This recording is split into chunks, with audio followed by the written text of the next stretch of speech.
예. 곧 더위도 물러갈 겁니다. 예. 조금만 기다리면 또 시원하고 선선한 날도 올 겁니다. 그런 것처럼 이제 우리 주님도 곧 오실 겁니다. 히브리서 10장 37절에 보면은 잠시 잠깐 후면 오시리가 오시리니 지체치 아니하시리니, 하나님께서는 지금 곧 오시겠다고 우리에게 말씀하고 계십니다. 그래서 조금만 기다리십시오. 지금 우리가 받고 있는 고난과 어려움들이 이제 잠시 잠깐 후면 다 해결됩니다.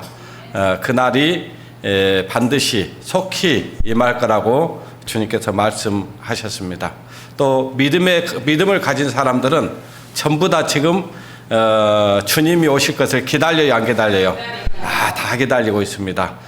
우리만 기다리는 게 아니고요, 이 세상에 속해 있는 모든 피조물들이 다 지금 기다리고 있습니다. 왜? 저주 아래 있기 때문에 곧 잠시 잠깐 후면 그 저주가 풀릴 겁니다.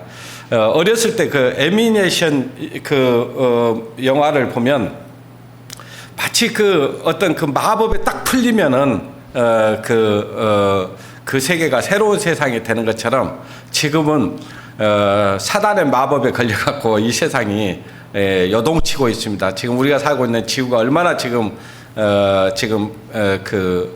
자연재해로 인해서 힘들어하고 있습니까? 가면 갈수록 이런 일들이 더 일어나겠죠. 올 여름은 유독히도 덥고 또 많은 비도 내리고 그런 것을 볼 때 주님께서 이제 곧 오실 때가 정말 너무 가까워져 있구나, 그런 것을 느낄 수 있습니다. 오늘은 마태복음 13장을 보시겠습니다. 마태복음 13장.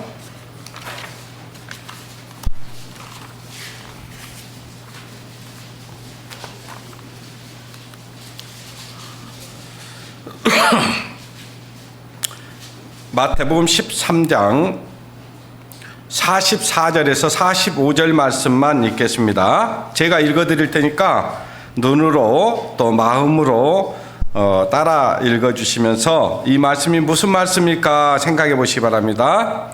천국은 마치 밭에 감추인 보화와 같으니 사람이 이를 발견한 후 숨겨두고 기뻐하여 돌아가서 자기 소유를 다 팔아 그 밭을 샀느니라. 또 천국은 마치 좋은 진주를 구하는 장사와 같으니 극히 값진 진주 하나를 만남에 가서 자기 소유를 다 팔아 그 진주를 샀느니라. 거기까지 읽겠습니다. 이 말씀은 어떤 사람이 이제 남의 밭을 이렇게 빌려가지고 밭을 경작을 하려고 이제 밭을 팠습니다. 뭐 삽으로 팠는지 서로 쟁기질을 했는지 모르지만 팠어요. 근데 한참 파다 보니까 뭔가 덜그덩 소리가 나는 거예요. 이게 뭐지? 하고 이렇게 파서 보니까 아주 귀한 보화가 있는 거예요. 그래서 이 사람이 얼른 그 밭을 흙을 덮어버리고 이제 집에 가서 곰곰이 생각해 봤습니다. 이 밭을 어떻게 하면 내 것으로 만들까 이제 고민하고 기도하고 있는 거예요. 그래서 이제 그러다가 이걸 가서 이제 혼자 이것을 발견했으니까 얼마나 가슴이 기쁘고 정말 이걸 어떻게 하면 내 것으로 만들지 하는 어떤 5만 가지의 생각을 다 했을 거 아니에요. 그죠? 예? 그래서 이제 이걸 집에 돌아와서 자기가 가지고 있는 모든 재산을 다 팔았습니다. 다 팔았어요. 뭐 하려고 팔았냐 하니까요, 그 밭을 살려고. 근데 자기가 판 밭보다 이것은 더 적어요, 밭이. 그럼에도 불구하고 이 안에 뭐가 들어있어요? 보화가 들어있는 거예요, 보화가. 그래서 자기가 가지고 있는 모든 정말 문전옥답을 다 판 거예요. 그러니까 그걸 팔고 더 큰 것을 팔고 조그마한 걸 하나 사기 위해서 다 판 거예요. 그래서 이제 돌아와서 이것을 그 밭 주인에게 이 밭을 나에게 파시오. 근데 이 밭 주인은 그 밭에 그 보화가 숨겨져 있다는 사실을 몰라요. 모르니까 아니 돈만 많이 주면 팔죠 그러는 거예요. 아유 당신 내가 얼마든지 당신이 원하는 값을 다 치러주겠어. 그 땅이 10만 원짜리면 뭐 20만 원 주겠어 그러는 거예요. 그러니까 그 밭 주인이 팔겠어요 안 팔겠어요? 팔지. 팔면 이렇게 흥정을 하면서도 밭 주인이 안 팔까봐 조마조마하겠어요 안 하겠어요? 조마조마하겠죠. 예? 지금 이미 자기 소유는 다 팔아버렸고 그 적은 땅 하나 살려고. 근데 이 밭을 이 사람이 안 팔면 어떡하지? 오만 걱정이 다 됐을 거예요. 근데 이제 다행히 그걸 이 사람이 많이 준다고 하니까 밭 주인이 그걸 판 거예요. 만약에 보화가 있다는 사실을 알았으면 팔았을까요 안 팔았을까요? 오늘날도 어디에 그 자기 땅이 있는데 아주 쓸모없는 땅이에요. 근데 지금 도시 계획에 거가 어마어마한 신도시가 들어오는 것을 어떤 사람이 알고 그 밭 주인에게 가가지고 아이 10만 원짜리도 안 되는 땅을 100만 원 주겠다는 거예요. 그러니까 팔겠어요 안 팔겠어요? 팔죠. 나중에 보니까 그 밭 주인가 어마어마한 노른자 땅이 돼본 거예요. 이제 100만 원짜리가 1000만 원짜리 돼버렸어. 그러니까 원래 주인은 팔아놓고 마음이 쓰림쓰림 하겠어요 안 쓰림쓰림 안 하겠어요? 쓰림쓰림 하지. 그런 거예요 지금 그런 거. 그래 이제 두 번째는 이제 보화였고 또 첫 번째는 보화였고 두 번째는 뭐냐면 진주였어요. 어떤 사람이 진주를 구하기 위해서 아주 값진 진주를 구하기 위해서 전 세계를 다 돌고 있는 거예요.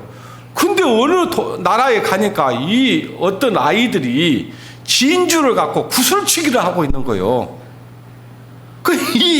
이 아이들이 지금 그것이 어떤 거라는 걸 알면 구슬치기 하겠어요 안 하겠어요? 구슬치기 안 하지. 근데 모르니까 그 진주를 갖고 구슬치기를 하고 노는 거예요 정말.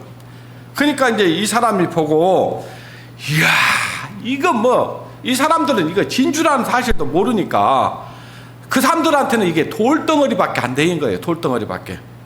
진짜 보는 사람한테는 진주인데. 예?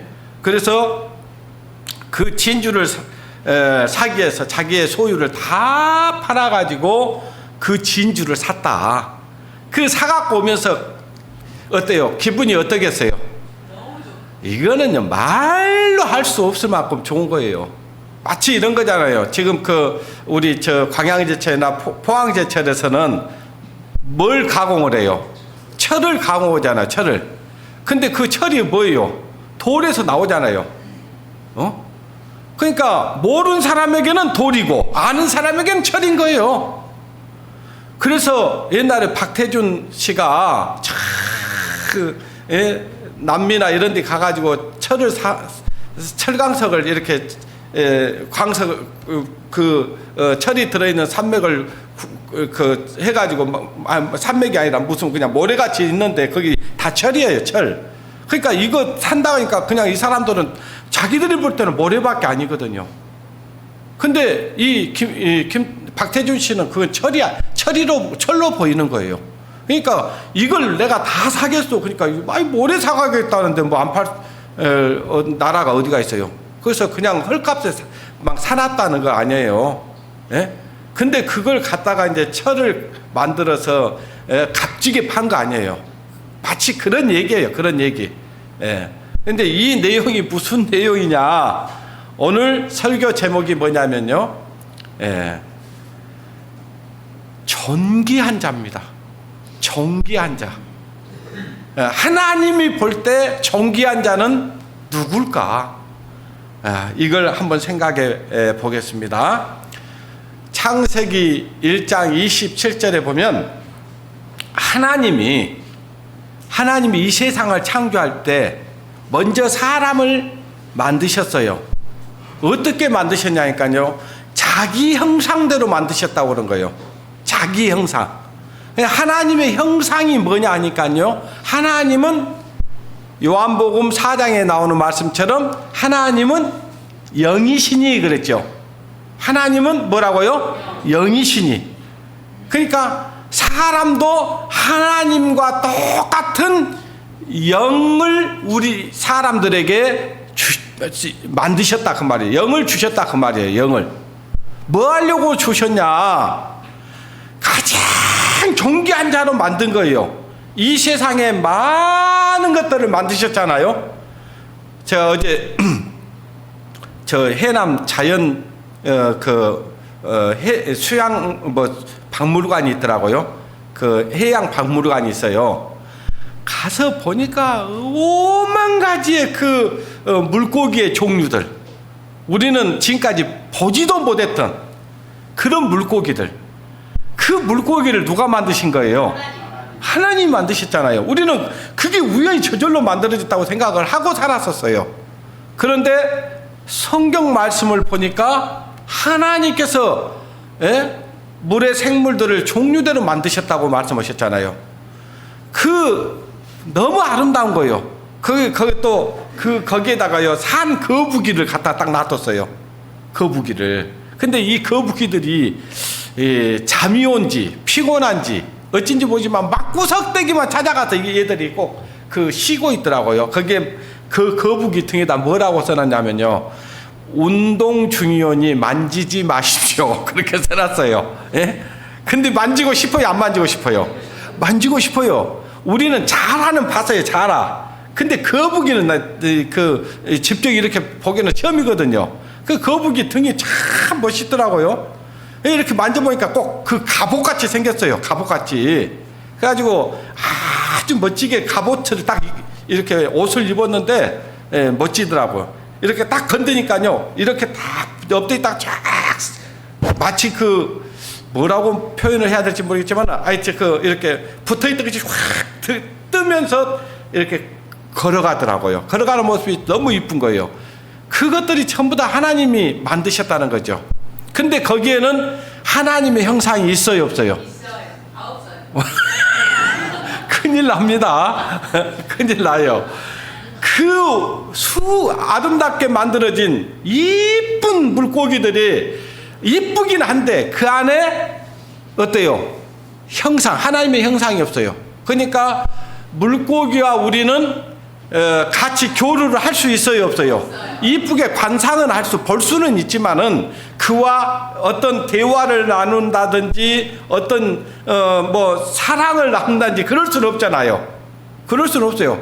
그걸 이쁘니까 그걸 가져다가 관상용으로 키울 수는 있어도 그것과 우리와의 어떤 교류를 한다든지 어떤 그것과 어떤 사랑을 나눈다든지 그럴 수는 없어요. 사람은 사람과만 사랑을 나눌 수 있어요. 그래요, 안 그래요? 그래요. 그런 거예요. 그런데 이 창세기 1장 27절에 하나님이 자기 형상 곧 하나님의 형상대로 사람을 창조하시되 남자와 여자를 창조하셨다, 이렇게 말씀하시는 거예요. 하나님과 똑같은 형상을 만들어 놨으니 하나님께서는 우리 인생들과 하나님께서는 하나님께서는 사랑하고 싶은 거예요. 이 세상에 많은 피조물이 있지만은 사랑을 나눌 수 있는 대상은 오직 누구밖에 없다고요? 사람밖에 없는 거예요. 사람밖에. 그러니까 존귀하겠어요? 존귀 안 하겠어요? 존귀하죠. 세상에 아무리 많은 남자가 있고 여자가 있어도 내 남편보다 더 존귀한 아내와 남편이 있어요? 없잖아요. 또 나와 아내와의 사이에서 나온 자녀보다 더 존귀한 자가 있을까요? 없어요. 아무리 못났어도요, 아무리 부족해도요, 내 자녀만큼 귀한 자식이 없는 거예요. 그런 것처럼 하나님께서는 하나님의 형상대로 만든 우리 인생을 너무너무 사랑한 거예요. 너무너무 사랑해. 얼마만큼 사랑했냐? 질투하시도록 사랑하신 거예요. 여러분의 아내가, 여러분의 남편이 다른 남자를, 다른 여자를 사랑하는 거 좋아해요? 안 좋아해요. 그러니까 여러분 조심하세요. 다른 남자를 내 남편하고 스킨십 하는 것처럼 스킨십을 해본다든지, 예? 그러면 돼요, 안 돼요? 안 되는 거예요. 어떤 딱 선이 있어야 돼, 선이. 예? 내 남편을 가장 존중히 여기고 귀하게 여긴다면은 내 남편보다 사랑하는 것이 있어야 돼요, 없어야 돼요? 없어야 되는 거예요. 내 아내보다 사랑하는 것이 더 없어야 돼요. 만약에 저 여자가, 저 남자가 나보다 더 사랑한 것 같은, 누군가를 더 사랑한 것 같은 느낌이 들어진다. 그건 어때요? 기분이 좋은 일이에요? 기분 좋을 수가 없어요. 자, 하나님께서는 우리를 그렇게 사랑하신다, 그 말이에요. 그런데 이 인생들이 하나님께서는 네가 나를 사랑한다는 것을 알게 하려고 뭘 주셨냐 하니까 선악을 알게 하는 나무의 실과를 주신 거예요. 그리고 그것만큼은 다 먹으라는 거예요. 다 다른 건 다 먹는데 그것만큼 먹지 말라, 이렇게 말씀을 하신 거예요. 왜? 사랑한다는 것을 알려고. 진짜 사랑한다면요, 상대방의 말을 들어줘요, 안 들어줘요? 옳은 것은 들어주게 돼 있죠, 당연히. 안 들어주는 사람 있어요? 진짜 사랑하는 사람이 뭔가를 나한테 요구해 올 때 정말 그것이 옳은 것이고 합당한 것이면 정말 다 들어주고 싶죠. 간이라도 썰개라도 빼주고 싶잖아요, 그죠? 예. 사랑한 사람한테는 그래요. 그러잖아요. 예? 우리 박성만 형제님 받았잖아요. 아니, 아무나 주겠어요, 그걸? 못 줘요. 어떻게 줘요? 사랑하니까 주는 거예요, 사랑하니까. 예. 여기에서 마태복음 13장에서 나오는 말씀처럼, 예? 보화와 같이 귀한 것을 발견한 사람은요, 어떤 값을 치르라도 그걸 사고 싶은 거예요. 진주를 구하고 싶은 거예요. 그걸 얘기하는데, 이 마태복음 13장 44절에 나오는 이 천국은 그랬어요. 밭에 감추인 보화와 같으니 사람이 이를 발견한 후 숨겨두고 기뻐하여 돌아가서 자기 소유를 다 팔아 그 밭을 샀느니라. 자, 이 말씀은 뭐냐면은, 여기 이 말씀을 좀 우리가 이해하기 위해서 38절을 보십시오. 38절. 밭은 뭐예요? 밭은 세상이요. 그러니까 아까 밭은 지금 이 사람이 지금 세상이라고 하는 밭에 감추인 보화가 있다, 그 말이죠. 예? 그 말이에요. 밭은 세상이요, 좋은 씨는 천국의 아들들이요, 가라지는 악한 자의 아들들이요, 가라지를 씹는 원수는 뭐예요? 마귀요. 그러세요. 지금 이 밭에 보화도 있지만은 마귀도 같이 있는 거예요. 마귀도 같이 있는 겁니다. 그래서 이 밭에 보니까 아주 귀한 보화가 있는 거예요. 그래서 자기 소유를 다 팔아 샀다. 그 말은 무슨 말씀이냐?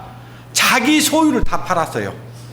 자, 이 세상에 가장 귀한 것이 뭐냐면요, 생명입니다. 목숨이에요. 자기 목숨보다 귀한 거 있어요? 세상에 어떤 것도요, 자기 목숨보다 귀한 것은 없습니다. 그래서 예수님께서 하시는 말씀이 마태복음 16장 26절에 보니까, 사람이 만일 온 천하를 얻고도 제 목숨을 잃어버리면 무엇으로 유익하리요? 그랬어요. 사람이 온 천하를 다 얻었어요. 권력도 얻고 명예도 얻고 자기가 원하는 모든 것들을 다 얻었어. 그런데 이 사람이 병들게 죽게 됐다면 그 모든 것이 자기에게 뭐가 유익하겠어요? 아무 필요 없어요. 얼마 전에 어떤 사람들하고 이제 얘기를 하는데, 이 사람이 참 뭐 하여튼 돈을 좀 벌었던 모양이에요. 벌었는데 자기가 병이 들었다는 사실을 알고 있어요. 병이 들었는데 지금 그 진단을 받고 이제 지금 자기가 하고 있는 일들이 있는데, 이제 이 부인이 그러는 거예요. 이거 당신이 이렇게 아픈데 이걸 줄이자. 그러면서 이제 이 사업체를 팔자 하니까 이 사람이 왜 팔아야고? 나 지금 곧 낫을 수 있는데 왜 팔아야고? 팔지 말라고. 그러니까 이제 부인이 힘이 들겠어요, 안 들겠어요? 힘이 들죠. 그걸 자기 감당도 못 하겠고, 지금 이미 아파갖고 지금 상태가 이미 호전되기는 어렵다는 진단을 받았는데도 자기는 일어날 것 같은 거예요. 그 아프면 아무 소용없는 거예요. 아무 소용없는 거예요. 그래서 돈을 잃는 것은 적게 잃은 것이라 하잖아요. 그죠? 건강을 잃은 것은 많이 잃은 것이에요. 그런 것처럼 사람이 온천을 얻었지만은 자기 목숨을 잃어버리면 무엇이 유익하겠느냐? 그리고 사람이 무엇을 주고 제 목숨과 바꾸겠느냐? 이렇게 말씀을 하고 있는 거예요. 사람 생명같이 귀한 게 없어요. 그런데 이 사람은 지금 가장 귀한 것을, 자기의 소유를 다 팔아가지고 이 보화를 사겠다는 거예요. 이게 누구냐 하니까요, 하나님이에요. 하나님께서는 독생자 자기 아들을 내줄 만큼 하나님은 사랑하셔요. 누구를 사랑한다고요? 우리를 사랑한 거예요. 우리를 사랑하니까 자기의 모든 소유를 다 팔아버렸던 거예요. 자기 아들을 내어줄 만큼 우리를 사랑했다, 그 말이에요. 그리고 우리를 샀어요. 그래서 고린도전서 6장이나 3장에 보면요, 값을 주고 샀다고 그랬어요. 값을. 그냥 우리를 하나님의 자녀로 삼아주신 것이 아니고, 하나님께서는 우리를 하나님의 형상대로 만든 우리를 그만큼 사랑하기 때문에 자기의 모든 것을 다 생명을 드릴 만큼 줄 만큼 예수 그리스도의 생명과 우리를 바꾼 거예요. 그래서 우리 대신 그분께서는 우리 죄를 짊어지시고 우리 죄값을 치러주시기 위해서 그 많은 고난을 받으신 거예요. 하나님이신 그분이 인간들에게 침뱉음을 당하고 주먹으로 뺨을 맞고 발로 걷어채이고 채찍에 맞고 심지어는 가시에도 이 관을 만들어 가지고 면류관을 만들어 가지고 유대인의 왕이여 평안할지어다 하면서 머리에 관을 확 씌워버리잖아요. 그 가시에 얼마나 아프겠어요. 그 고통을 다 참아내셨어요. 뭐 때문에 그렇습니까? 그 값진 진주 하나를 얻기 위해서 그런 거예요. 보화를 얻기 위해서. 바로 우리를 얻기 위해서 그분은 자기의 모든 소유를 다 내놔본 겁니다. 그런 하나님의 은혜를 우리는 받은 사람들입니다. 얼마나 존귀합니까 우리가? 우리 안에 하나님의 형상인 영이 있기 때문에 하나님은 우리를 존귀하게 여기는 거예요. 하나님은요, 우리가 뭐 천연 기념물이니 뭐니 하고 막 귀하게 여기는 것들이 있어요, 없어요? 막 이 세상에 지금 막 사라져 버리는 것 있잖아요.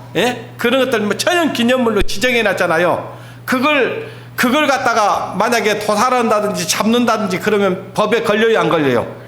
걸려요. 걸립니다.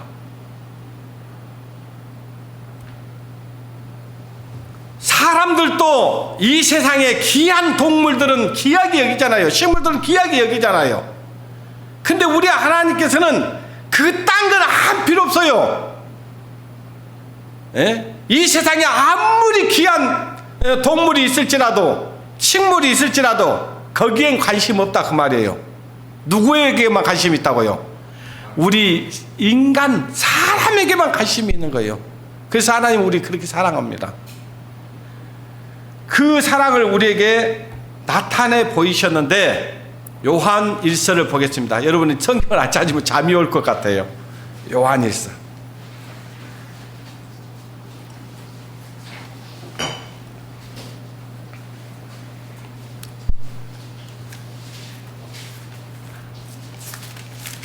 요한 1서 4장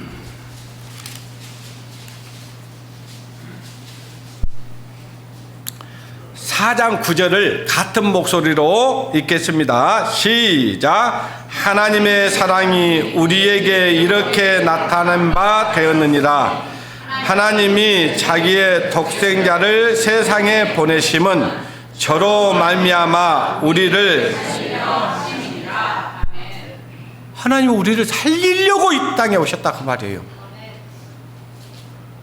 우리를 귀하게 여기기 때문에, 우리가 마귀에게 속아서 죽을 수밖에 없는, 지옥 갈 수밖에 없는 영혼이라는 것을 알기 때문에 우리를 살리기 위해서 하나님께서는 자기의 독생자를 보내주셨다 그 말이에요. 자기의 독생자를 세상에 보내심은 저로 말미암아 우리를 살리려 하심이라. 우리가 예수 그리스도로 말미암아 예수님이 우리를 살려주시기 위해서 이 땅에 오신 거예요. 예수님이 십자가에 달리서 우리 죄를 없애 주시기 위해서 이 땅에 오신 거예요. 왜? 우리가 죄 때문에 죽을 수밖에 없었고 지옥 갈 수밖에 없었기 때문에 우리를 구원하기 위해서 하나밖에 없는 독생자를 이 땅에 보내주신 겁니다. 그만큼 우리를 사랑하신 거예요. 그렇게 우리를 귀하게 여기는 거예요. 우리는 존귀한 자들입니다. 귀한 자들이에요. 예. 요한 1서를 폈으니까 5장을 보겠습니다. 5장 21절.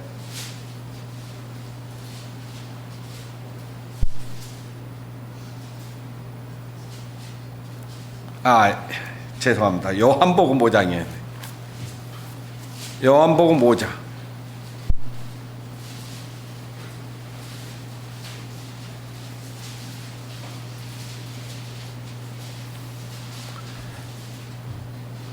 (21절) 같이 읽겠습니다. 시작. 아버지께서 죽은 자들을 일으켜 살리신 같이 아들도 자기의 원하는 자들을 살리느니라. 하나님께서 우리를 죽은 자 가운데서 살리시기 위해서, 예수 살리신 같이 예수님께서도 우리를 살리시기 위해서 살아나셨습니다. 예수님이 우리 죄 때문에 죽고 살아나지 않았다면요, 우리의 구원자가 될 수가 없습니다. 그분은 우리 죄 때문에 죽으시고 우리를 살리시기 위해서 다시 살아나셨어요. 부활하셨습니다. 그리고 지금도 하늘 우편에 계신 거예요. 로마서 5장 8절에 보면요, 우리가 아직 죄인 되었을 때 그리스도께서 우리를 위하여 죽으심으로 하나님께서 따라섭니다. 우리에게 대한 자기의 사랑을 확증하셨느니라. 우리가 죄인 되어서 지옥 갈 수밖에 없는 우리를 하나님께서 우리를 죄에서 구원하시기 위해서 예수님께서는 십자가에 달리셨어요. 그리고 피 흘려 주셨습니다. 그 피가 우리 죄를 없애 주신 거예요. 그리고 우리를 위해서 죽으심으로 하나님께서는 하나님의 사랑을 우리에게 확증시켜 준 거예요. 예. 예. 어떤 임금이 있었는데 그 세상이 너무 타락해 있는 거예요. 성적으로 문란해져 있는 거예요. 예? 자기 남편 외에 다른 남자를 들어고 막 간음을 하고 다니고, 또 남자는 다른 여자들하고 간음을 하고 다니고. 그러니까 그 나라를 갖다가 법을 개정을 해가지고 성범죄를 일으키는 사람은 다 사형을 시키겠다고 그랬어요. 근데 그 법을 제정하고 가장 먼저 성범죄를 저지른 사람이 누구였냐까? 자기 하나밖에 없는 아들이에요. 그 자기 하나밖에 없는 아들이 엄청난 성범죄, 그걸 어기면 죽인다는 법을 어겨버린 거예요. 그래서 잡아놓고 보니까 자기 하나밖에 없는 아들입니다. 법이 성범죄를 저지르면 죽여야 된다고 돼 있기 때문에 그 하나밖에 없는 아들이지만 죽여야 돼요, 안 죽여야 돼요? 죽여야 되는 거예요.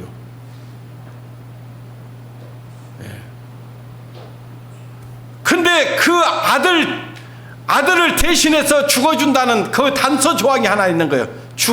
그 성범죄자를 위해서 다른 사람이 대신 죽을 수도 있다는 법을, 그 단서 조항을 딱 달아놨어요. 근데 그 아들을 살리기 위해서 그 임금이 대신 죽어주겠다는 거예요. 그러면요, 그 아들이 자기 아버지가 만든 법이지만은 그 법 때문에 죽어야 되기 때문에 아들을 죽이면은 대를 이을 수가 없잖아요.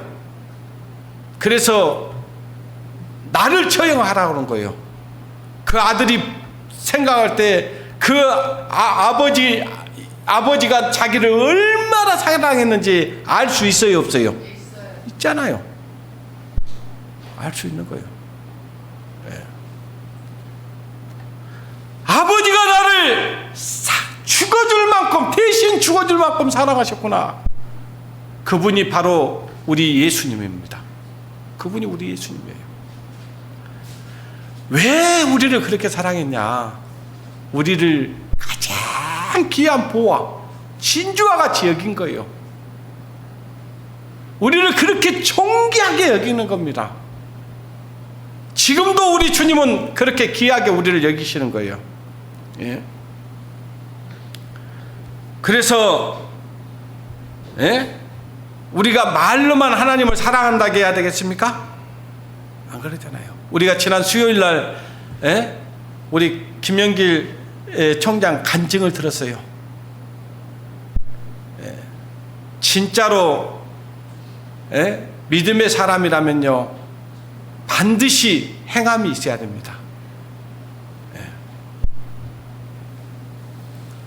로마서 8장 32절에 보니까요, 자기 아들을 아끼지 아니하시고, 하나님이요 자기 아들을 아끼지 않으셨습니다. 뭐 때문에? 바로 하나님의 형상과 같은 우리 사람들을 너무 사랑했기 때문에, 우리를 그냥 두면 지옥의 심판을 피할 수 없기 때문에 그런 거예요. 자기 아들을 아끼지 아니하시고 우리 모든 사람을 위하여 내어주신 이가 어찌 아들과 함께 모든 것을 우리에게 은사로 주시지 아니하시겠느냐. 하나님께서 자기 아들을 내어주고 우리를 샀어요. 근데 우리를 위해서 하나님께서는 그 하나밖에 없는 아들을 아끼지 아니하고 내어주신 분이 하나님이신데, 그 모든 것을 우리에게 주시지 않겠느냐, 그 말이에요. 자, 하나님께서 우리에게 모든 것을 주겠다는 거예요. 뭘 주겠냐? 하늘의 유업을 우리에게 주십니다. 하늘의 과업을 우리에게 주셔요. 유업을. 하늘나라를 우리에게 유업으로 주셨어요. 이보다 더 큰 유산 받아봤어요, 안 받아봤어요? 예? 여러분, 이 세상에서 우리 육신의 부모들이 있지만은요, 이보다 더 큰 유산을 우리에게 넘겨준 부모가 없잖아요. 예? 근데 우리 하나님께서는 모든 것을 주셨어요. 모든 것을. 하나님께 속한 모든 것을 우리에게 주셨습니다. 영광과 존귀도 주셨고요. 주님의 나라에 가면요, 슬픔과 고통과 눈물과 아픈 것과 고통하는 것과 그런 것이 전혀 없는 것이 하나님의 나라잖아요. 우리가 이 세상 살 때는 슬픔과 고통과 괴로움과 눈물과 아픔과 이런 것들이 우리를 떠나지 않을 수 없지만, 이제 조금만 기다려 보십시오. 여러분이 이 세상에서 살았던 모든 슬픔, 괴로움이 다 사라지는 날이 곧 옵니다.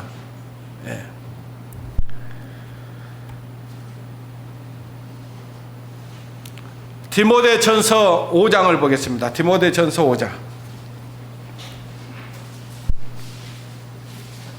디모데전서 5장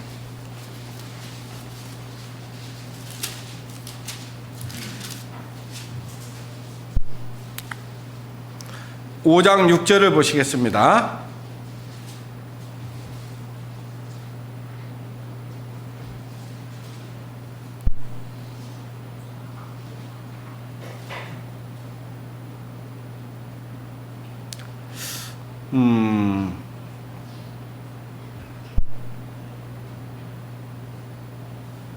디모데전서, 잠깐만요. 그 말씀이 아닌데 이 말씀인데 제가 구절을 조금 헷갈리고 있습니다. 이렇게 제가 읽어드릴게요. 하나님은 한 분이시요 또 하나님과 사람 사이에 중보도 한 분이시니 곧 사람이신 그리스도시라. 그가 모든 사람을 위하여 자기를 속전으로 주셨으니. 그랬어요. 아, 그런가요? 디모데전서 2장이랍니다. 네.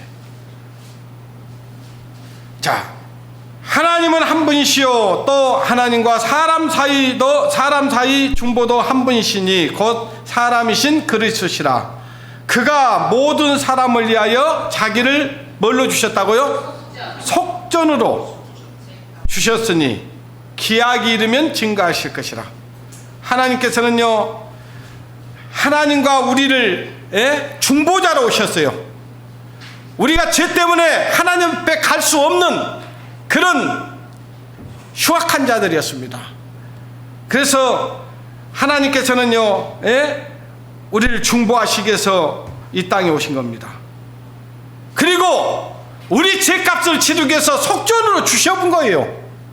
왜 주셨다고요? 우리를 존귀한 자로 보시기 때문에.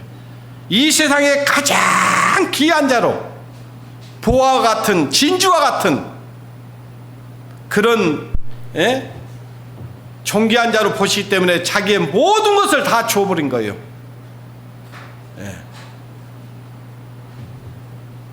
그래서 본문에 읽었던 말씀처럼 13장 45절에 보니까 또 마치 있잖아요. 또 천국은 마치 좋은 진주를 구하는 장사와 같으니 극히 값진 진주 하나를 만나매.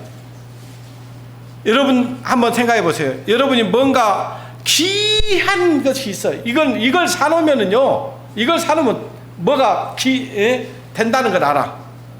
저는 뭐 금을 사본 적이 없었기 때문에 잘 모르는데 요즘 금값이 한 돈에 얼마라고 그래요?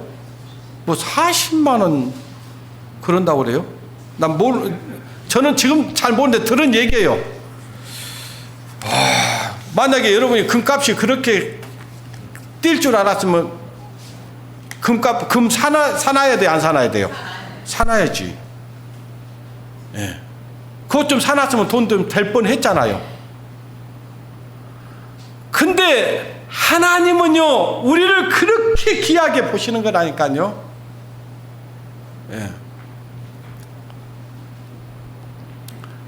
전도서 3장 11절에 보니까요, 하나님이 모든 것을 지으시되 때를 따라 아름답게 하셨고, 그러세요. 또 모든 사람에게 영혼을 사모하는 마음을 주셨느니라.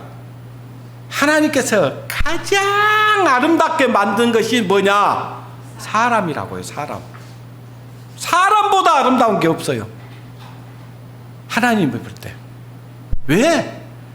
아니, 세상에 자기와 같은 형상대로 만들었지 얼마나 아름답겠어요. 세상에 아름다운 것이 많다니까요. 제가 깜짝 놀랐다. 아니, 그 조그마한 그 시골 해양 박물관인데 가서 보니까 막 나는 처음 본 그런 그 하나님의 창조물을 본 거예요. 얼마나 아름다운지요. 근데 그런 것들보다 더 아름다운 것이 뭐라고요? 사람이란 말이에요.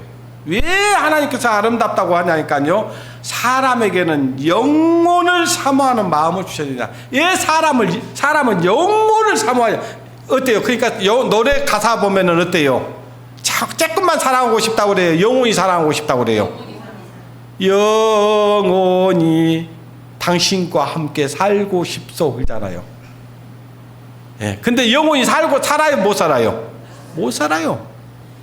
겨우 살아봤자요 80년 90년.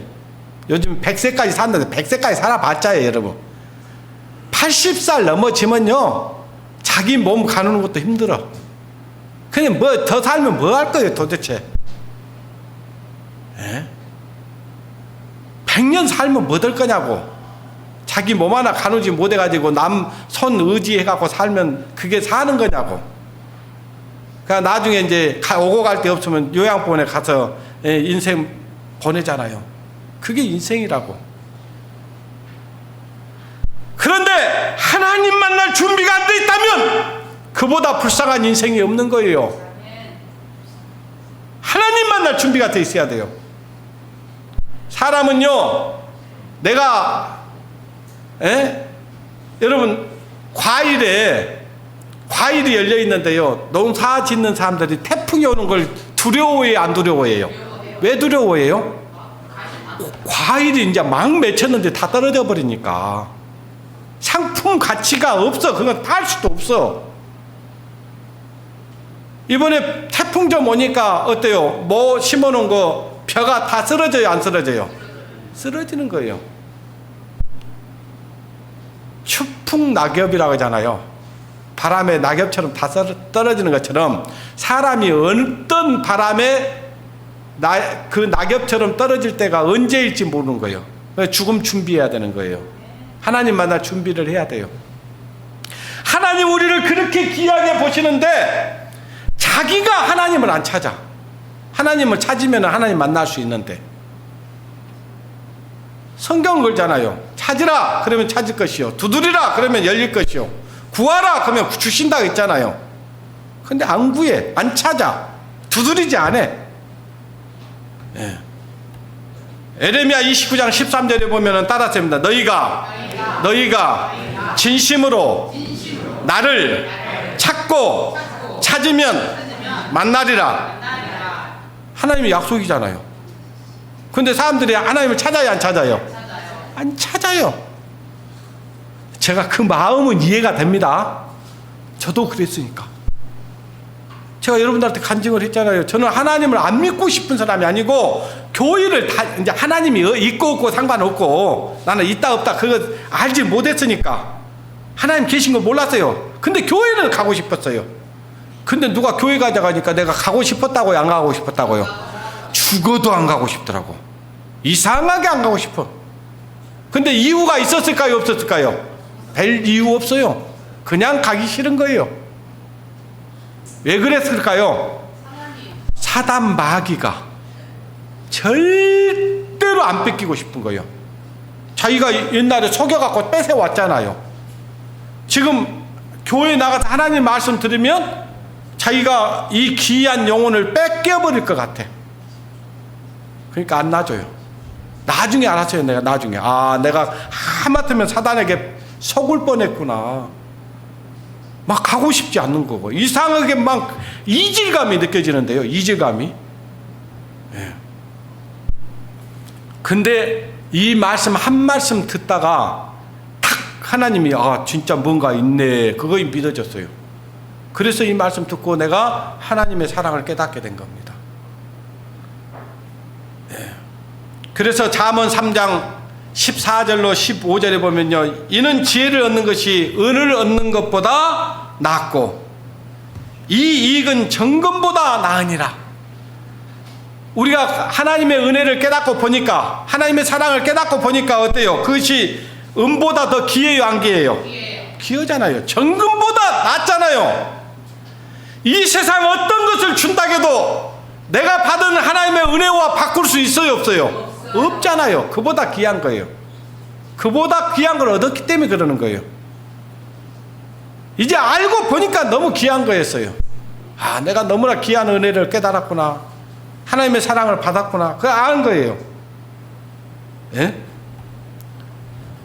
그래서 지혜는 진주보다 귀하니 이것이에요.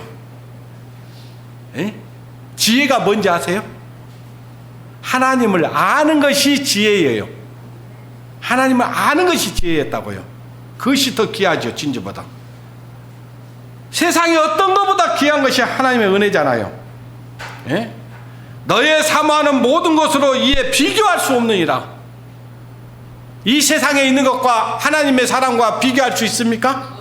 없습니다. 없어요. 없습니다. 바다를 먹물 삼고, 예? 하늘을 두루마기 삼아서 하나님의 사랑을 다 기록할 수 없는 것이 하나님의 은혜입니다. 예. 요한복음 17장 3절에 보니까요, 영생은 글쎄요, 영생은 곧 유일하신 하나님과 그 보내신 자 예수를 아는 것이니라. 알고 보니까, 예수 그리스도를 알고 보니까 너무 귀하였잖아요. 모를 때는 그게 귀한 줄 몰랐어요. 예? 그 하나님의 사랑을 우리에게 거저 주셨다고 그랬어요. 에베소서 1장 6절에 보니까 그의 사랑하신 자 안에서 우리에게 거저 주신 바, 공짜로 준 거예요.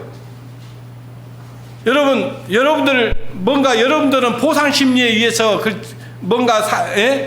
그렇게 누구한테 뭘 받으면 좀 주고 싶지만 안 받으면 안 주고 싶잖아요. 그렇죠? 그런데요, 우리 하나님은 그런 분이 아니에요. 그런 째째한 분이 아닙니다. 조건 없이 우리를 주신 거예요. 우리의 하나님의 사랑을 베풀어 주신 겁니다.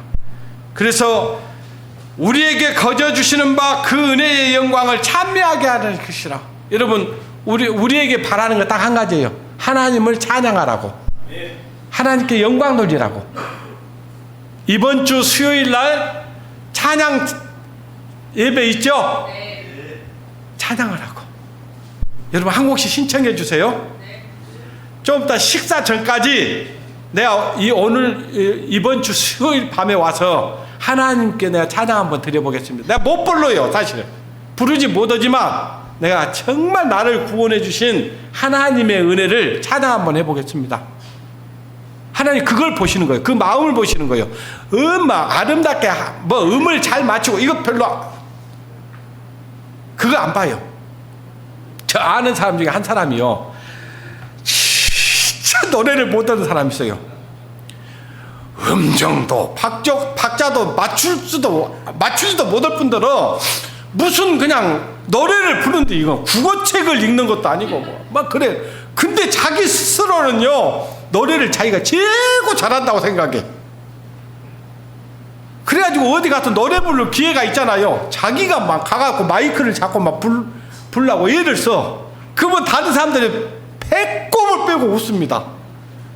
근데 자기가 그렇게 노래를 잘 못 부른다가 알면은 부르겠어요, 안 부르겠어요? 안 부르지. 근데 자기는요, 자기가 최고예요.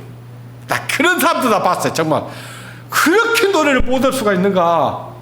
근데 자기는 잘한대요. 그런데 자, 우리가 찬양 못 할 수 있어요. 잘 못 부를 수 있어요. 그런데 하나님은 그러더라도 나를 구원해 주신 그 은혜를 감사함으로 하나님을 찬양하면요, 그걸 받으신다고요. 그래서 하나님께서는 우리의 찬양, 우리를 구원해 주신 이유가 뭐냐면 찬양 받으시려고. 하나님 찬양 받으시려고 하는 거예요. 우리에게 뭘 바라는 게 아니에요. 그걸 좀 해달라는 거예요. 예. 오늘 또 이렇게 하나님 말씀 듣는 것은요, 어떻게 하면 하나님을 기쁘시게 할 것인가를 알려고 이 말씀 듣는 거잖아요. 그죠? 자, 하나님 우리를 지금 진주와 같이 보와 같이 여긴다겠죠. 가장 존귀한 자로 우리를 만드셨던 거예요. 그래서 하나님께서는 자기의 모든 것을 들여서 우리를 사셨어요. 왜? 뭐 하려고? 하나님을 찬양 받으시려고, 하나님께 영광 받으시려고, 하나님 영광 받으려고 그런 거예요. 예. 누가복음 11장 9절에 보면요, 제가 이 구절만 보고 마치겠습니다. 내가 또 너희에게 이르노니 구하라 그리하면 너희에게 어쩐다고요? 주실 것이요, 찾으라 그리하면 찾을 것이요, 문을 두드리라 그리하면 너희에게 열릴 것이니 구하는 이마다 받을 것이요, 찾는 이가 찾을 것이요, 두드리는 이에게 열릴 것이니라 했어요. 우리는 정말 그리스도의 사랑을 받은 사람들이라면은 주님의 뜻을 구하십시오. 주님이 뭘 기뻐하실 건가를, 주님이 기뻐하신 것이 무엇인가를 구하고 찾고 두드리셔야 됩니다. 아시겠어요? 그것이 우리가 할 일입니다. 그리고 아직 하나님을 알지 못하는 사람이 있으면요, 어떻게 하든지 하나님 나도 정말 이 사람들이 뭔가를 받았다는데 나도 그걸 좀 받고 싶습니다. 예? 그런 마음이 있어야 돼요. 그런 마음을 가져야 하나님이 주시는 거예요. 하나님은 저와 여러분을 너무 사랑하십니다. 너무 귀하게 여기십니다. 그리고 세상 끝날까지 우리와 함께 하겠다고 약속을 하셨어요. 우리가 이제 이 세상 살아가다 보면 구원받은 그리스도인들도 고난도 있고 환난도 있고 어려운 일도 있고 막 그러잖아요. 그죠? 근데 대부분은 누구 때문에 그런 일이 오냐면 자기 때문에 와요. 자기가 스스로 무덤을 파요. 자기가 그 무덤을 왜 파냐니까 하나님과 상관없이 살아버리기 때문에 그래요. 하나님과 상관없이 살기 때문에 그래. 근데 자, 저와 여러분들이 어떤 제품을 하나 구하면요, 제품에 반드시 들어있는 게 있어요. 뭐가 들어있어요? 제품 사용 설명서. 그 제품을 잘 사용하려면 그 제품 사용 설명서를 읽어야 돼요, 안 읽어야 돼요? 그리고 그 제품 사용 설명서대로 그 제품을 사용해야 돼요, 안 해야 돼요? 저와 여러분이 어떻게 하나님 앞에 드려지고 하나님 앞에 사용되어야 되는지, 어떻게 쓰임받을지는 여기 안에 들어있어요. 이 말씀이 지혜고 이 말씀이 우리의 길이에요. 예? 하나님께서는 시편 19편에 보면은 하나만 보고 마치겠습니다. 시편 119편.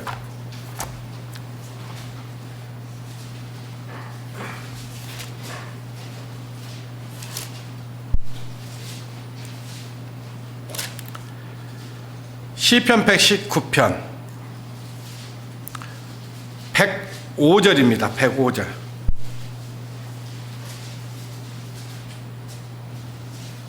105절. 같이 읽겠습니다. 시작.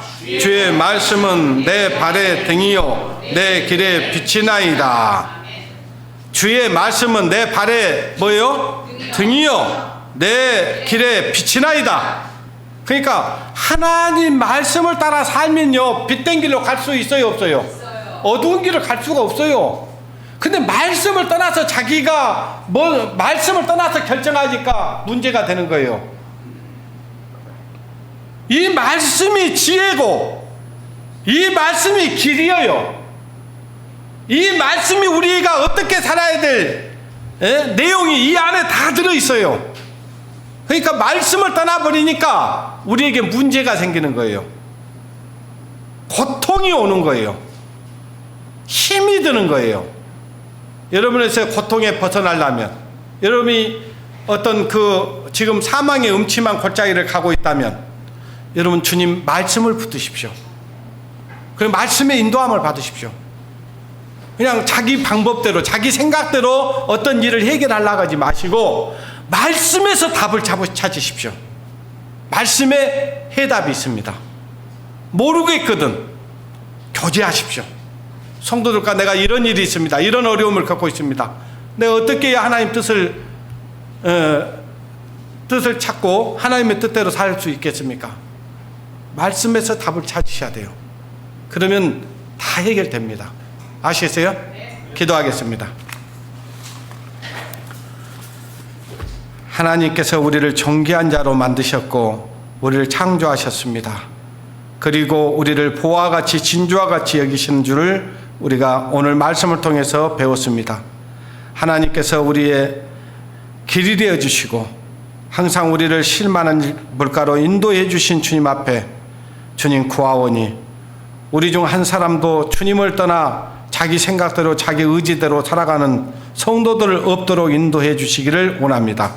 늘 주님 안에서 주님을 기쁘시게 하고 주님을 찬양하고 주님께 영광 돌리는 그런 귀한 존귀한 자로 살아갈 수 있도록 인도하여 주시기를 원합니다. 모든 것 주님께 부탁을 드렸고 우리를 사랑하시는 고마우신 우리 주 예수님의 이름으로 기도드리옵나이다.